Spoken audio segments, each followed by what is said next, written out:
Hello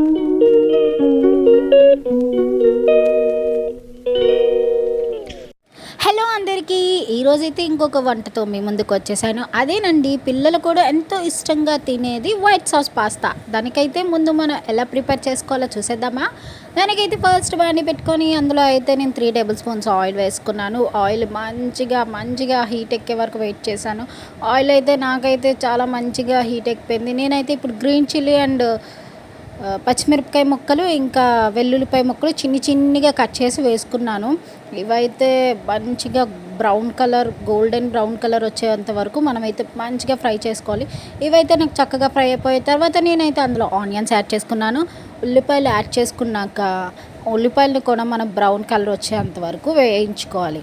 ఇది ఒకసారి వంట ట్రై చేశారనుకో, మీ ఇంట్లో పిల్లలు కూడా ఆహా అనుకుంటూ తినేస్తారు. టేస్ట్ అంత బాగుంటుంది. తర్వాత అయితే నేను ఇందులో క్యాప్సికమ్ యాడ్ చేసుకున్నాను. మీ దగ్గర ఎన్ని స్వీట్ కార్న్, బ్రోకలీ ఇంకా ఎలాంటి వెజిటేబుల్స్ ఉన్నా మీరు యాడ్ చేసుకోవచ్చు. నా దగ్గర అయితే ఇంట్లో ఉన్న వెజిటేబుల్స్తోనే మాత్రమే నేను చేశాను. నా దగ్గర అవైలబుల్గా ఉన్నవి. నా దగ్గర అయితే అవైలబుల్గా క్యాప్సికమ్ ఇంకా నెక్స్ట్ క్యారెట్ వేసుకున్నాను కదా, క్యారెట్ ఈ రెండే నా దగ్గర అవైలబుల్గా ఉన్నాయి. సో నేను ఈ రెండే చిన్న ముక్కలుగా కట్ చేసుకొని వేసుకున్నాను. చిన్న ముక్కలుగా కట్ చేసుకోండి, ఎందుకంటే తినేటప్పుడు పాస్తాతో కలిపి తినేస్తారు. టేస్ట్ కూడా బాగుంటుంది. యాక్చువల్గా పిల్లలు మనకి వెజిటేబుల్స్ తినడానికి చాలా ఇచ్చేస్తారు కదా, క్యారెట్ అని క్యాప్సికమ్ ఇవి తినడానికి ఇష్టపెట్టుకోరు.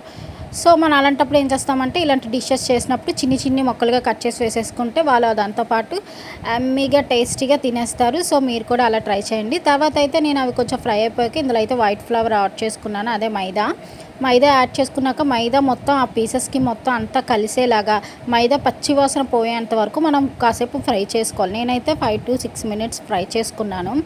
నాకైతే మంచిగా ఫ్రై అయ్యాక మనకైతే ఫ్లేవర్ మంచిగా వస్తుందన్నమాట. సో నేనైతే ముందుగానే కప్పు పాలు గోరువెచ్చగా నేనైతే మరగేసి పెట్టుకున్నాను పాలని. ఇవి మంచిగా పచ్చివాసన పోయే వరకు ఫ్రై చేసుకున్నాక నేనైతే ఒక కప్తో పాలు వేసుకున్నాను. అందులో మరగేసి వేసుకోవాలి పాలు. సో నేనైతే పాలు వేసుకున్నాక మొత్తం అన్నీ మిక్స్ అయ్యేలాగా ఒకసారి కలిపేసుకోవాలి. అండ్ మనం ముందుగా ఫ్లేవర్ యాడ్ చేసాం కదా మనం, అది మనకి ముద్దగా అయిపోతుంది. సో ముద్దగా రాకూడదు అనుకుంటే మనం అలా కలుపుతూ ఉండాలి. సో మనకైతే ఇది ఓకే అయిపోయాక ఇలాగొచ్చింది. సో బాగా మరిగిపోయాక సో నెక్స్ట్ నేను చిల్లీ ఫ్లేక్స్ అండ్ ఆరిగానో వేసుకుంటున్నాను. మీ దగ్గర లేకపోతే మీరు స్కిప్ చేసేయండి. నా దగ్గర ఉన్నాయి కాబట్టి నేను వేసుకున్నాను. లేకపోతే లైట్గా ఒక చిల్లీ పౌడర్ యాడ్ చేసేసాక ఆ వేసాక కూడా ఫ్లేవర్ చాలా బాగా వస్తుందండి. మీ దగ్గర కొరియాండర్ ఉంటే కొరియాండర్ కూడా వేసుకోండి, కొత్తిమీర. టేస్ట్ అయితే చాలా బాగుంటుంది. సో నేనైతే ఇవి 3 వేసేసుకున్నాక నేను ఒకసారి బాగా మిక్స్ చేసుకున్న తర్వాత మనం ఉడకబెట్టి పెట్టుకున్న మన దగ్గర ఉన్న పాస్తాని అయితే వేసేసుకోండి. మీరు ఏ టైప్ పాస్తా అయినా యూస్ చేసుకోవచ్చు. నా దగ్గర అయితే ఇవే అవైలబుల్గా ఉన్నాయి కాబట్టి నేను ఇవే ఉడకబెట్టి వేసుకున్నాను. మంచిగా ఉడికిపోతున్నాక అందులో వేసి ఆ పాస్తా కలుపుతుంటే చూస్తేనే నోరూరిపోతుంది, ఎందుకంటే అంత మంచిగా స్మెల్ వస్తుంది, చాలా బాగుంటుంది. సో ఇదైతే మనకు బాగా ఇదయ్యాక నేనైతే కొంచెం సాల్ట్ యాడ్ చేస్తున్నాను. నాకు సాల్ట్ అనేది చేతితో వేయడమే అలవాటు, ఎందుకంటే ఎంత మోతాదులో వేస్తుందో నాకు అలవాటు బట్టి నేను అలానే వేసుకుని, మీరు స్పూన్తో కూడా వేసుకోండి. సో నేనైతే నెక్స్ట్ అలా వేసేసుకున్నాక పాస్తా అయితే నాకు రెడీ అయిపోయింది. అమ్మి పాస్తా టేస్ట్ చాలా బాగుంటుంది. మీరైతే ఒకసారి ట్రై చేయండి.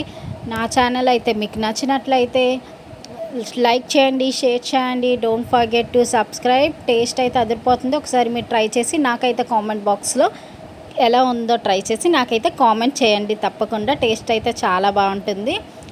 So don't forget to subscribe చేసుకోండి. Bye friends.